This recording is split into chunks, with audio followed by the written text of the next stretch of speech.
Hey guys, welcome to Tech with DNP. In today's video, we're going to talk about Galaxy M31s, successor for Galaxy M31, and also talk about their differences as well. So let's get started.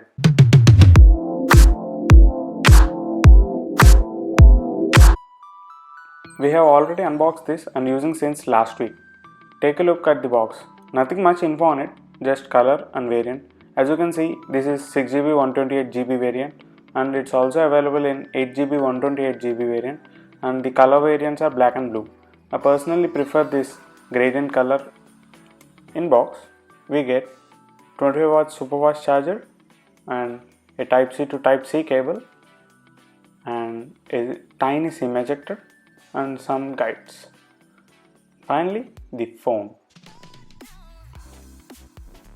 Coming to the phone, it's really one of the elegant design in this price segment, and the build quality is also so good.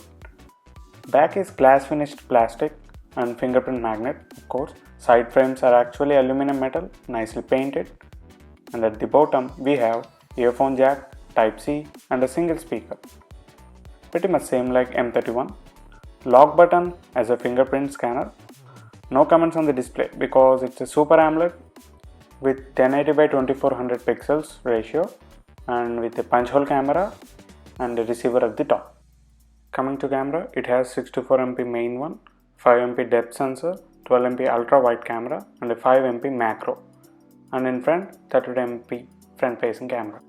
Even with massive 6000 mAh battery inside, this is slim and just weighs about 200 grams. It comes with dual SIM and expandable memory up to 512GB. I really like this SIM tray though.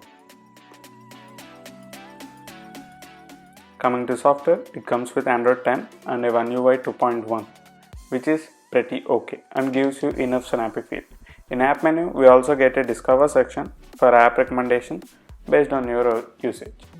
Little strange thing here is without a SIM card, it is showing some signal.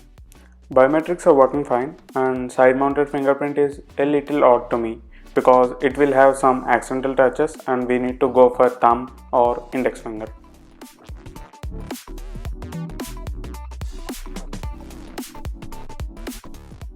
The phone is also looking great from back with that gradient finish. Now let's compare with M31. Both are so similar phones.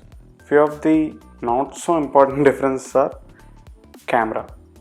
Front facing camera becomes a punch hole from a drop notch and a fingerprint scanner location, and I personally like the back placed one. And in terms of software, the only difference is One UI version. There is a small change in back panel design as well.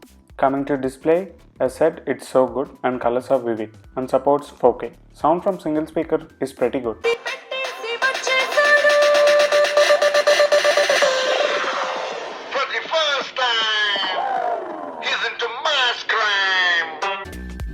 There is no much difference between the display as you can see them side by side. Coming to performance, games are doing great and heavy games like PUBG, Asphalt, COD are handled well at high graphics. And we also have option for extreme and smooth in PUBG, but not recommended because I have faced some lag in frame rate.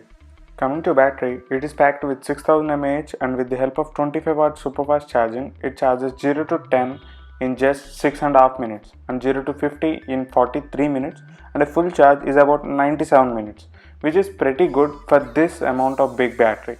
And for moderate user, it generally lasts with 30% at the end of the day. Coming to camera, it takes decent shots in daylight and at night time, same as M31. Here are some sample pictures and videos from M31s. I also tested macro camera, but quality is not so good, and rare video with a 4-leg model. And there are so many camera modes available and you can go through them. Super slow-mo and slow-mo working fine. Thanks to Harsha who gave this phone to me for this video, and an unknown fact is our logo, TechwithDNP's logo, is designed by him. And if you also need some expert help on designing logos, you can reach him. I will keep his mail ID in description below. Hope you like this video. If yes, a like and subscribe would be highly appreciated. Thanks for watching. Bye.